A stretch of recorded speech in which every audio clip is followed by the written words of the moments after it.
Have you ever been pitched an annuity as the safe, guaranteed, no-risk solution for retirement income? Then this episode's for you. Stay tuned. Welcome to a Wiser Retirement Podcast, where we cut through the noise and bring you real, honest conversations about investing, retirement, and building lasting wealth. No sales pitches, no gimmicks, just everything your financial advisor won't tell you. Welcome to a Wiser Retirement Podcast. I'm Casey Smith. Today I'm joined with financial advisor Michaela Dowdy. I'm sorry, I mispronounced your name. Superstar Michaela Dowdy. Superstar Michaela Dowdy. People still lined up. Her calendar's full. Your calendar's full too. We're all full. Yeah. Like honestly, every calendar's full around here right now. We're here to discuss, is there a better alternative to an annuity? Don't forget to subscribe to the podcast wherever you're listening. Let's get started. So here's my thoughts on annuities. Okay. Bear with me for a second. Made some notes, my own notes outside the episode notes here. Oh goodness. We'll see where this takes us. So I was thinking, I love history. So I was thinking back in time that I feel like the annuity world is a lot like medieval Europe. Okay. So this would be roughly 500 to 1500 AD. Okay. And in medieval Europe at the time, the Catholic Church controlled most things, including education. And education was only for the clergy, not for the peasants. Yeah. And I feel that's exactly how annuities are structured, where annuities I was wondering where you were going with this. Annuities are only understood by those that create these annuities. And the peasants, the people who they were sold to, because annuities are never bought, they're sold. Correct. Yeah, very true. So the annuities that are sold to these peasants, we are not to be told how these things work for real. Yeah. And so I lived in this world, and the clergy would come and they would talk to us about how great these annuities are. And let me tell you, people, the conversation was not about you. The conversation was about how much commission we could get by selling this annuity. Yes. It was, and the people, I remember I was right out of college. I was sitting in the room, and I'll look at all these gray haired guys look like me now. And they would go, how much do I get for this one? How much do I get for that one? How much do I get for this one? There is not one point that anybody ever said, well, what's great for the client? It was, how can I sell these things and get my commission? And that's the world of annuities. Which is very unfortunate. They look upon, because you look at the demographic that buy these, a lot of single older women. Yeah. Widows. They don't know. They just trust Johnny.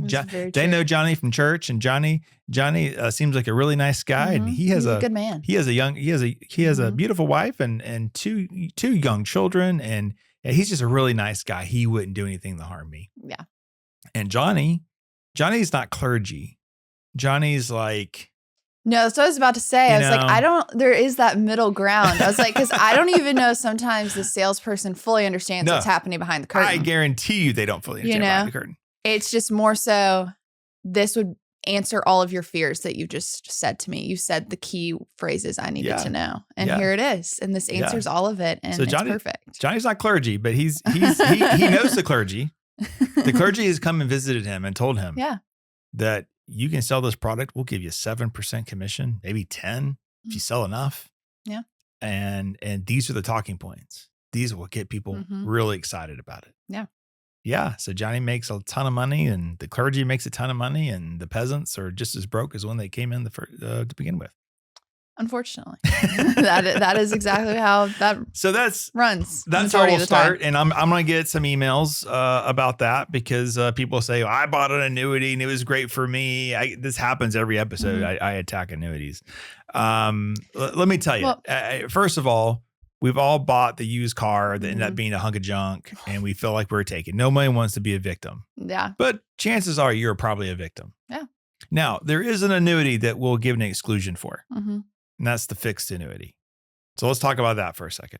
Yeah. The fixed annuity. So your fixed annuity is more so that annuity that you're giving, I would almost kind of compare it to like a CD in some ways. Not exactly. It's a little bit different. Gone. Your money will be locked up for a period of time. Well, no, it's just gone.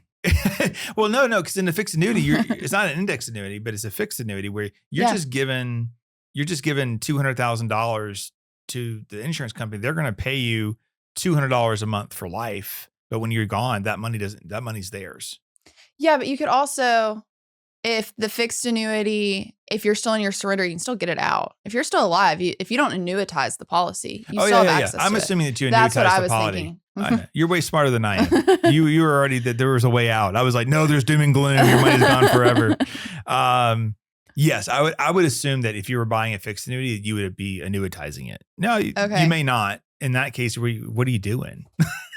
They're just trying to get the return and have the security of it, which is not ideal. No, I don't think in any regard. Then in your point, go buy a CD. Yes, in that exactly. case, That's what I'm thinking of it as more of like you're locking it away for a set Right. period of time. You can't receive it. Granted, a CD, you can get out of it pretty easily, but still. Right. All right. So Maybe go if you purchase a fixed annuity, I'll give you a pass because maybe you just want that guaranteed income Mm-hmm. and you want to subsidize Social Security and you're just going to live on that and not worry about markets or anything else. Yeah. Okay. You buy that from your bank. The commission on that should be pretty low. Mm-hmm. You don't even need to buy it from a bank. There's companies that just only sell fixed annuities. But the ones that are terrible Mm-hmm. are the variable annuities and the indexed annuities. Yes. And those are the ones that when we see them, we try to rescue them. In fact, we have an annuity rescue program. We use Nationwide for it. Yeah. It's a flat fee annuity. Mm-hmm. It doesn't have any guarantees to it. We strip all that stuff out and we just try to get you back into the Vanguard index funds. But the only reason why we have to do that is because there's significant tax consequences to getting rid of it. If you have an IRA annuity, you can just roll that into an IRA and invest as you should have to begin with. But the variable annuity, the index annuity, those are the ones that we all want to focus on today. So, Michaela, why don't you kind of explain? Well, first of all, I should stick to my notes. We don't sell annuities. We don't receive any commission for any products, for that matter. We don't believe that most people need them, and we believe that there's a better way, which we'll get to here as we progress through the episode. Exactly. So why don't you explain to us the index annuity and how that's, well, let's start with a simpler one. Variable annuity. How is that structured? Yeah, so it's more so that the variable annuity is giving you access to the broader market as far as you're getting the ability to, of course, participate in the market returns. However, the, really stipulation to that is that, of course, there's going to be some sort of cap on your returns at the end of the day. And so that's why we really don't love these policies, is because there is typically some sort of cap that you're going to have in the index annuity. Yes, in the index that you're going to be facing as far as, okay, well, you're going to invest in this product, and this product is, then going to give you these sorts of options that you're going to have as an option. And if you were to invest in the S&P 500, which makes you feel like you're still investing in the market, then with that, when you get into that, you're actually going to see that there's going to be different, structures to how you can receive your returns. Some of those are point to point on, an annual basis. Some are on a monthly basis even. I mean, I've even seen annuities where, it was reviewed on a monthly basis. And so with that, their returns for the year ended up being 0 when the S&P 500 was actually up, I think it was like almost 20% that year. Yeah. And we were trying to really figure out, okay, how did this get marketed this way? And how are they saying it's the S&P 500 when there's this cap and everything? And once we really got down into the details of that product, it ended up being that it was viewed on a month-to-month basis. But what they didn't fully tell you, besides in the fine print, was if the market was down for any month, the full percentage of those losses counted towards your maximum gain you could have each month, which the maximum gain you could have each month was like 1% to 2%. And so if the market was down 10% in 1 month, well, now you've just lost 10 months of any gain. So you were never actually going to have a return. Even if the market was up what during that time period? 20%. So the market was up 20%, Mhm. the annuity gave you 0. 0. Exactly. So there's like even just looking at this finer print where maybe you're not being taken advantage of in the fee side of things, which typically you are as well with, variable and all of that as well. But it is something that there is even, opportunities you don't even realize like, oh, well, I don't have this great commission charge or this other thing that I'm having to pay for, or, these riders are really small fees that I'm willing to pay for. Okay, that's great. But have you actually looked at the fine print of when I'm invested, what are any returns? Because you have to keep up with inflation with that as well. Yeah. That's my biggest issue with index annuity is they give you the upside, but protect you from the downside. Hmm. And that really they protect you from the upside and the downside Yeah. is what happens. The variable annuity is a little different in that it is structured, I would say a little more simply. You're putting money into an account. They are charging you a mortality expense for the life insurance portion, Hmm. admin fees, probably some other fees. And then your money is going into, they look like mutual funds. They can't call them that because they're so expensive. They call them separate managed accounts. Yeah. So your money goes into the separate managed accounts and it will grow. It will track the Hmm. market. But the problem is that it's doing it in a very inefficient manner and that you have all this insurance expense being pulled out of your Hmm. account values. Uh, some people say, oh, it's great for tax deferral. And I'll get a little more advanced here for a second. Annuity is the worst thing you can pass to the next generation. That is taxes income. There's no step up Yeah. in basis. So if you are accumulating wealth, the last thing you want to do is try to save taxes by putting money into a variable annuity. I would argue you Exactly. could be more tax efficient just putting it into tax efficient Hmm. ETFs inside a portfolio and do active tax loss harvesting and Yeah. market volatility. Uh, it it comes back to how I started the episode, education. If we can educate you on how these things work, not just annuities, but what the Hmm. alternative is, then you're going to be able to keep a lot more money in your pocket. And you Yeah.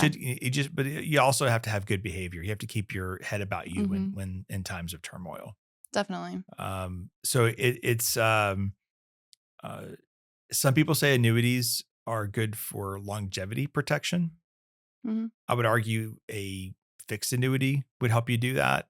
I don't know that a variable annuity or index annuity. I would argue the index annuity is probably opposite of that in your Hmm. example, Yeah. because if that was the market was up 20%, inflation was up a lot that year too. So if your Hmm. value is basically 0, you actually lost money Yeah. because of purchasing power, right? Exactly. And so I think that's where it really does, annuities so much do like speak to and kind of what we were talking about earlier, those key phrases that you can say to like an annuity salesperson as far as, well, I just need protection. I need to guarantee that my, income's going to be here and that I'm going to be able to have, the principal still here, whatever that may be. And so just making sure and having those kind of guarantees is really what, the annuity kind of speaks to. But it doesn't Yeah. necessarily offer that, full understanding of, okay, well, you might be able to protect in some way, shape, or form this principal or this income rider that you've purchased. But there's also so much more outside of that that isn't being protected because of that as well. Yeah. That's how they sell them. Mm-hmm. I mean, the market's really volatile now. Politics are crazy. Mm-hmm. These presidents and these Congress people, they're going to just take Yeah. away your money. And then so you go, oh, yeah, you're right. I need some type of a guarantee. Yeah. You also guarantee that when you drive your car out of the driveway, that you're going to get hit. Mm-hmm. It doesn't mean that you walk everywhere, Yeah. right? Exactly. Exactly. You take Mm-hmm. you make educated decisions Mm-hmm. on where you want to take the risk. In our case, in investing Mm-hmm. volatility, where do I take the volatility so that I can keep up with inflation? When Mm-hmm. a gallon of milk is $30 a gallon in a few years, Yeah. I want to make sure that I can afford Mm-hmm. it, and Definitely. therefore you have to take on Mm-hmm. some portfolio volatility. I saw an article recently. It said volatility is the cost of returns. Yeah. It was very true. Returns Mhm. are not free. It seems like they're free because, oh my gosh, I made 20% last year. But you But could the very volatility quickly go was that the we were other way. down 10% at one point, Yeah. right? So Mhm. with volatility comes returns over time, certainly. Exactly. So let's just lock this up as far as why we don't like these things. 2 to 4%. internal cost is pretty common. Mm-hmm. You can add these riders that's like, That's another percent, typically 0.5%. yeah, it's like when you're buying it, it sounds great. It's like going to Mm-hmm. get ice cream and Yeah. they're putting sprinkles on and gummies and chocolate. And Mm-hmm. then you get home and you're like, why am I fat? Yeah. Right. They do have a lot of different riders you can purchase with these that makes them definitely a lot more appetizing and wanting to purchase. I've seen some that are like, they have like the critical care associated with them, or, just saying that you could pull from this money if you just like, not if you decided, but if you, had an unfortunate health event, which is great. Granted, the fact that you're having to pay an additional rider fee to get access to your own money in that instance is a bit, concerning in and of itself, but definitely something that there are just opportunities, or like a guaranteed minimum death benefit rider. I've seen that as well. So it basically just makes it like very much a life insurance policy at that point too. So definitely different opportunities out there. But I think the biggest one that we've kind of seen is really surrender charges, especially, during that 7 to 10 year lockup period that you see with most annuities. Of course, now there are annuities you can buy for 3 years, 5 years. You can get shorter terms on them, but still, typically you're seeing 7 to 10. And I feel like a lot of our middle-aged clients, have these, and I think it is very much like a widow situation, something to that effect, where it was just a taken advantage of situation. And, 7 to 10 year lockup periods can be pretty devastating on funds like that. And so I just find it interesting, a lot of times with annuities, it is something where it's like, oh, this is risk free. You're going to guarantee your principal, you're going to guarantee this sort of a return, or, you're going to have this, performance or this income or whatever it may be as they're guaranteeing with it. And it's more of that risk-free reward in a way. Yeah. But what I find fascinating with that is that you actually have it to where you're just taking another risk, because at the end of the day, you're just replacing the risk of the market for the risk that you're not going to need this money for 7 to 10 years. Yeah. In a reality, in a lump sum, that nothing drastically is going to happen. And I'm not trying to be fearful either, but, it is something to say that this is very highly a potential that it does, have this surrender charge. And, those surrender fees, like I've seen some that it's a 12% at year 10. I think they typically start at like 14. They don't drop until halfway through. Yeah. So I've seen them start dropping about 7, like year 7 on a, And halfway so, through. Yeah. And so then it just keeps dropping at that point. And then, and typically it's at the end of your, you have to complete out that last year. So it really ends up being, if it's a 10-year annuity, sometimes it can even look like 11 actually, when you get down into it, because of when it actually ends for those surrender fees. Yeah. So you're limiting your access to principal. They're also very complex. Yes. The index annuity formula, as you just described, every one I have to look at, it seems to be a little different. Yes, they are. And it takes a deep search to figure it out, because it's not sitting there on the statement. Yeah. Well, I think it's funny, like, you're looking at something complex when every single product out there has a fast fact sheet. That's right. Like, if you have to Google fast fact sheet for this annuity at this company purchased at this date, right. You're looking at a very complex thing at that point, if someone's having to go through and actually gather everything to be in a readable 3 to 5 page format, know? And then even at that point, if you were to pull up the full documents, most of these, have many, many pages of rules and regulations, the different things that they have. And you can really dive into what those formulas are.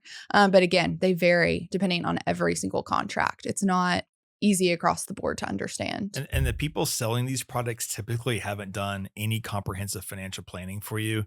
They don't know what's good for you in the end. They may have an idea of your investments and what your objective is, but it's like going down to the Ford dealership and telling them that you need a car. They're not going to sit there and go, you know what?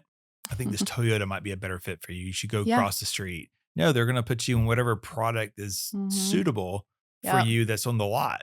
Yeah, exactly. And they're going to, if you want white, they're going to convince you that this blue car is the best for you. Definitely. So that's exactly how that world works in the suitability era. Now there are some fiduciary advisors that do still sell these products. I don't know why. I think that they're stuck to the commission. personally. Yeah. The revenue, they come from the old world. They created their own firm. They're a little entrepreneuristic maybe, but it doesn't make sense to me. And I think it creates a conflict of interest.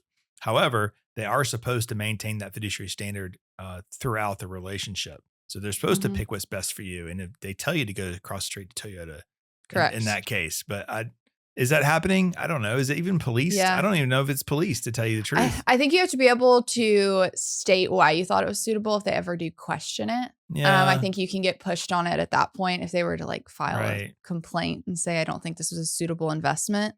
That's a then whole technically, That's another you whole have to thing be too. able to You ever provide that. You ever got on an airplane and had a terrible experience? Have you? Yeah. Yeah, you have. Mhm. All right. So you want to file a complaint. You know how hard that is to file a complaint? Multiply that times 10. That's how hard it is to file a complaint Yeah. on an advisor that sold you an annuity. Mhm. So Yeah. if you see complaints on Yeah. an advisor's record, it was a lot of work to get that there. A lot of work. Again, I feel like that these are products that get sold, not purchased. Inflation risk. These things aren't. Inflation riders can cost you more, but typically these contracts are going to help you keep up with your purchasing power. So you have to be careful of that. I think we touched on that already. Yeah. Just to add to that, I will say like that's another thing where you get into those income riders and you're getting this guaranteed income, but you do have to think through the fact, okay, I am guaranteed $28,000 for the rest of my life. Okay, that's amazing. However, 25 years from now, that $28,000 is going to go a lot less far, or not near as far as it is going to go today. Absolutely. And so that's just something to consider, because I feel like that's not a topic that's often considered during, the sales process of these products. And just making sure that, of course, maybe you're not purchasing that inflation rider, but if you're looking at a, guaranteed income benefit, then you need to be considering that.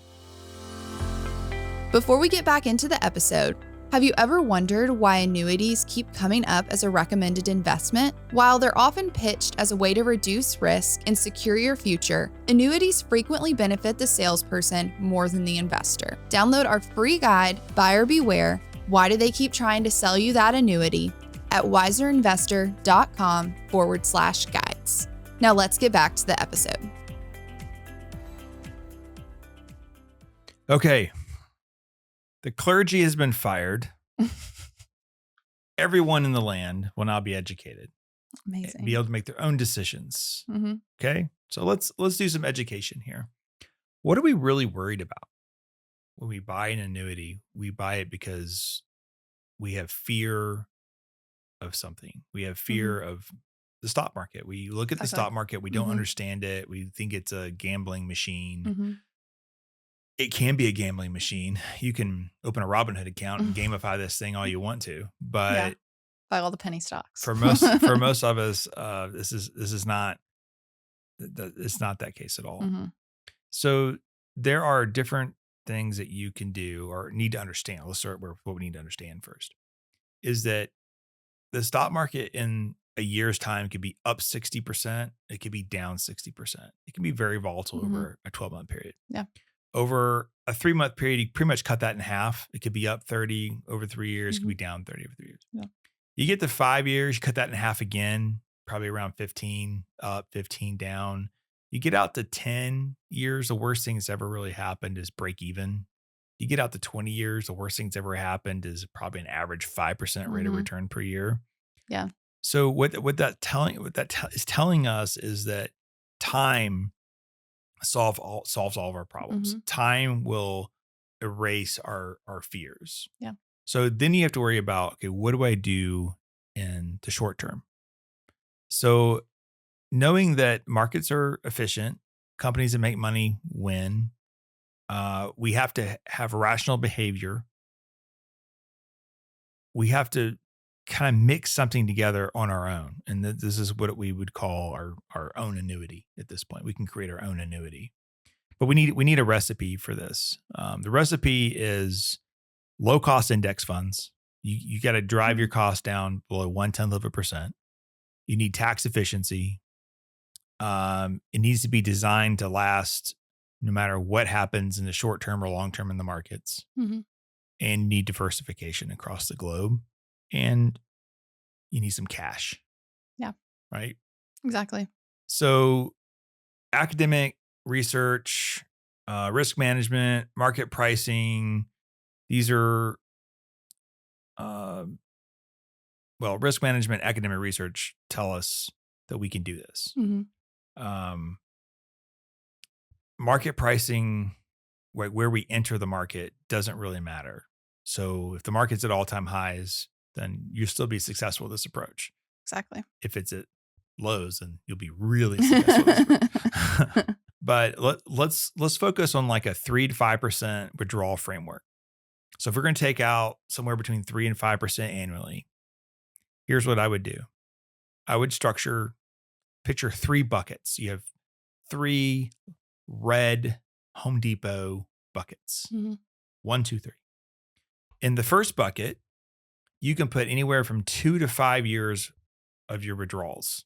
So whatever you need to withdraw money from. So if you're going to pull out $20,000 a year, just using an easy number, then you'd have either $40,000 or $100,000 in there, depending on how much security you want to build in. That cash bucket today can earn probably 3.5, maybe 4%. So it's not just sitting there idle; it's earning something, and that's where your monthly payment comes from every single month. The next bucket is going to be about 40% of the account value, not counting the cash, and that's going to be sitting in bonds, mostly short-term U.S. Treasuries, things that are guaranteed. In a low yield environment, you might have to go into high quality corporates.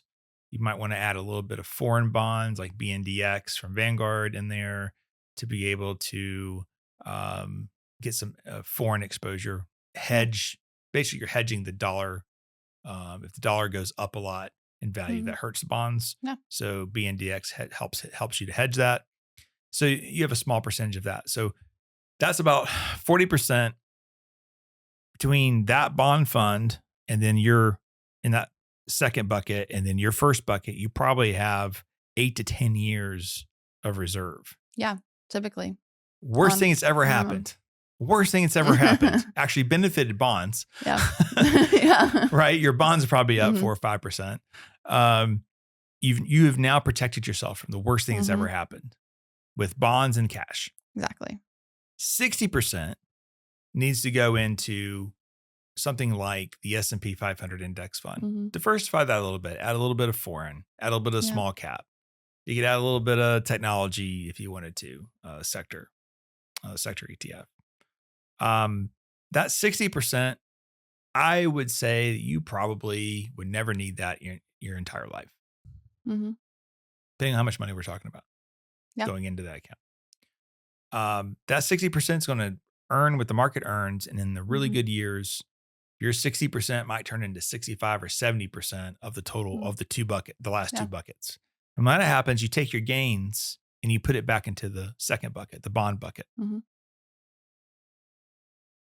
We've basically created what the insurance companies are doing with your money, except they're keeping all the gains. And in your example, they gave you 0. Yeah. They got 20%. They got 20%. You got nothing. A goose egg. Yeah. That's an extreme example. I haven't seen that one personally, but I have seen very low returns of index annuities where they cap you out at 3, 4, 5% per year. Market did 20. And then your same thing. It's what you get on the monthly basis. It right? is. So I'll give you some more education. I posted this on my LinkedIn page and on X recently. The stock market actually has bigger moves at nighttime than it does during the daytime. Interesting. So if you're going to try to time the market because you're scared of what Mr. Trump's going to do with your portfolio or what Mr. Biden might do with your portfolio, insert name a politician here. Yes. I'll give you a real quick tip. It doesn't matter. It doesn't matter who's in office. There's no correlation between your portfolio and who the president is. No correlation. There are daily movements related to what they may say or do. Yes. But in the end, we don't live off of our daily portfolio movements. We live off the year, right? And there's very little correlation. We just need companies to make money. If Mr. Trump was in office, or he is in office, Mr. Trump's in office and none of the companies made money, the market's going to be 0, even if he said all the right things that you agreed with. Yep. If Coca-Cola doesn't sell syrup, if Delta doesn't sell seats, Yeah. stock market goes to zero, right? Those are very Atlanta what choices. I love that. No matter what the president of the United Yep. States says, right? Yep. If he says all the wrong things, according to you, and Delta sells seats and everything else, you're still going to make money. Exactly. We had one client out of hundreds that insisted on sitting out in the first Trump administration. And he sat out. He lost so much money. In the second administration, he was like, I don't like this guy, but I'm in. Just put me all in this time. Yeah, I'm not making the same mistake twice. Yes. And I had a heart for him. Most people would not be able to stay here if you're dictating when we're in or out of the market. But so think about this. When the market closes, and I have this graph in my head, and I maybe we can add the link to my LinkedIn on this podcast show notes so people can see that. But when the market closes at night, the rest of the world's still open, right? Yeah. When we come to work, they're kind of going to sleep, so their markets are shut down. So there's a lot of things that are still happening in the world. When if you look at the market open and market close, it doesn't open where it closed the day prior. A lot of times it might open 500 points higher, 500 points lower, right? Yeah. Those differences at nighttime and the opens are often greater than the daytime and what happens in the daytime. So if you decide to sit out of the stock market, you're missing out on most of your returns. Yeah. Now, this will be solved in probably 3 or 4 years because New York Stock Exchange says that they're going to move everything to blockchain. And once they move everything to the blockchain, then they'll have to have 24-hour trading. So Michaela has volunteered to do night shift. Yeah, that's it. That's me. You'll call it 2 a.m. and I'll be here. Right. So yeah, there'll probably be some interns for that hour. Maybe. Yeah. I don't know. The late night concerns. So the whole point here is that we have, as humans, we get these biases that we think, if we think about something long enough, it becomes factual. And that's what a lot of people do. And that's how they end up in annuities because of this market stuff. Just because you don't understand something doesn't mean it's bad. It just means that maybe you should take a little time. Read a Random Walk Down Wall Street. Yeah. That's book. That's a great book to understand how markets work and what you should be doing. A lot of our investment philosophy comes from a random walk. So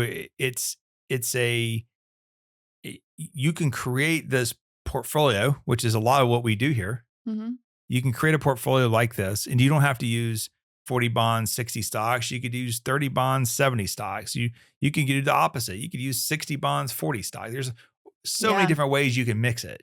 But the important thing is that you have that cash reserve set up. If you're still working, you have a paycheck, it's called your emergency reserve fund. Yeah. When you're retired, it's called a cash bucket. And that cash bucket is separate from your emergency reserve. And that is what allows you to keep taking a monthly distribution, no matter what happens in the market, no matter what chaos is happening. You don't have to participate in that. Yeah. Well, and I feel like that's why too, like so many of our clients, when the market is, going down or, there are these more volatile swings, we're not getting as many phone calls as you would think. It's not that, oh, there's all, a lot of, concern and anxiety and that sort of thing. It really is more so, okay, for our retirees that are taking money, they still know they're going to receive their, quote unquote retirement paycheck each month. And that's because we have, established this cash bucket philosophy. And even if the market's going to be down for a couple years or something to that effect, we're going to make sure we're, raising cash at optimal times to replenish that bucket. But then also, they can rest assured that they're still going to be okay on the other side. And I think it's because of this sort of education and because of the fact that, this is established and they have effectively created their own insurance policy on their investments. Yeah. I mean, there's no guarantees. There's no Correct. in this approach. But I would argue that the only way I see stocks and bonds going to zero, I would argue that your insurance product's probably not guaranteed either, because that means the U.S. government has collapsed. Seriously. Yeah. I mean, the U.S. government backs these insurance policies, but if the government's not there, like what are you going to do? Yeah. You're going to stay in line like everybody else. You're not going to have any liquidity. So Exactly. if you want to have a doomsday portfolio, that's a whole different podcast. But I think for most sensible people, hmm it just doesn't make sense to buy these hmm annuities. They're high commission, which you pay for that. You pay for it by locking your money up. Yeah. Higher fees. Um, you know, fear-based sell tactics. So there's a better way. Yeah. And this is something that any fiduciary financial advisor would be able to model out hmm and say, no, don't buy the annuity. This is our process instead. Yeah. And they start with, we have a cash bucket, then you're in the hmm right place. Yeah.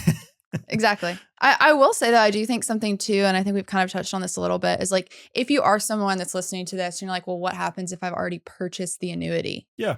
It is something that, of course, like we do this day in, day out of, I feel like I've had a lot of annuities lately that we've done Mhm. analysis of just to see. And, I've even had, a client that stayed in the annuity and is actually going to, pull income from it in the future Mhm. simply because she's already, paid into it for so Yeah. many years. She's 20 years down the And road she's or 20 years, 10. yeah. And, Right. she's a very risk averse individual. And also, she doesn't have any children that this money is going to be left to necessarily. And so, it just makes the most sense for her at this time to say, okay, let's use this for the income benefit once you retire. And, you've already paid in for this Yeah. benefit. Let's utilize it to your advantage. Because at the end of the day, sure, we could pull it all out, without a surrender. But then at the same time, this income benefit does look great and it has a nice little inflation associated with it. She did purchase that. And so Mhm. it's just something that, I don't want it to be this big doom and gloom of like, we're always no to Yeah. annuity. Of No, course, no, no. ideally, We would, still fiduciary advisors. In the yes. end, we have to look at how we got here hmm and what is in your best interest. We're not going to just Exactly. go, we're going to liquidate this annuity and move it on out. Definitely. hmm That's usually my intention. But as Yeah. I get into it, yes, hmm you have to take a look and say, Exactly. no, actually, you need to keep this. hmm The difference is, let's look back from when they bought it Yeah. to where we are today. What if they hadn't have bought it? hmm And let's say we put this into even a conservative allocation, Yep. they would have so much more money. Definitely. But you can't change that. No, you You can't. can only look at the current situation, Mhm. and that's why Exactly. we do have that annuity rescue Yeah. program. So we can get people out of annuities into a much cheaper version. hmm Still in annuities, still have the tax protection. Exactly. But if you have an IRA and you're outside your surrender period, get that thing into an IRA. I'm sorry, if you have uh, a qualified annuity, hmm right? Yep. Get that thing out into an IRA. Yeah. If you're past your surrender period. Exactly. Typically, that's what we're doing. In hmm most cases, we have to wait for surrender periods to Definitely. expire. hmm And then clients see it though. They come in, they're like, I don't know if I should have done this. hmm And you start looking at it with them, and it gets down within like, it's a 2% penalty. And they looked at what's happened with the rest of their money. They're Yeah. like, just get it out. I'll pay the Yep. 2%. I want to participate in this over here. This is not Exactly. doing anything for me. Yeah. Because they got sold hmm the annuity. And a lot of them come in and say, I have this annuity. I probably shouldn't have had it. I don't know why I did it. I know why Yeah. you did it. You got sold. You got Yeah. sold something. It's Exactly. no different than how did you end up with that car? A lot of times we get sold cars too, and we're like, Mhm. I don't know, I like it, but No, it's like, oh, well, if you don't buy this car right now, someone else is going to get it. Someone else is going to get it. Someone I already else get have this someone car. else that they really want this car, They- and then it's they- like, oh, well, I've got to buy it or I'm going to lose it. They only made one at the manufacturer. Yeah. There's not another one in the land. Nope, not another one out there.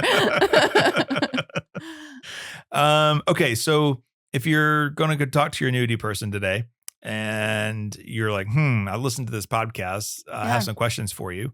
Let's give them some questions they can ask.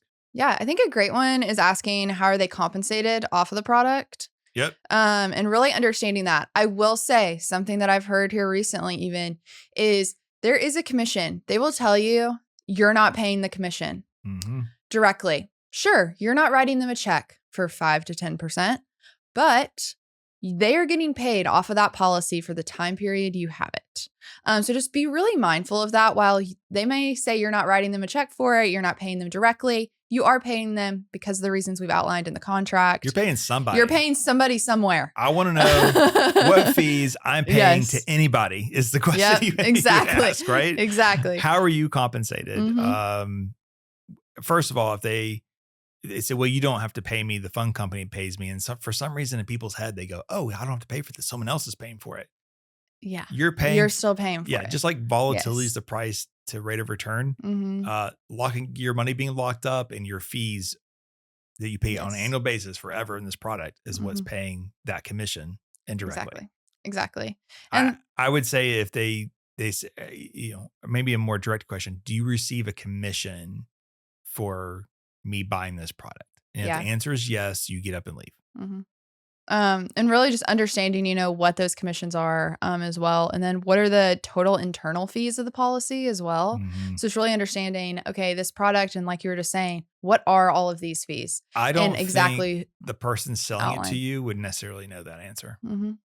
I really Well, believe that. yeah. And I think if they can't explain it, then that's another, red flag. I think Or they won't explain all of them. they want, yes, exactly. It's, oh, well, you see this fee over here, but it's paying for this benefit. Or, it just gets very, murky. And we had somewhere, I think, written on our notes that basically if you can't explain it in 5 minutes, it's a little bit too complicated. Yeah. And that's one of those things where if they can't explain to you their fee structure I'd say in within 30 seconds. yeah, then it's problematic.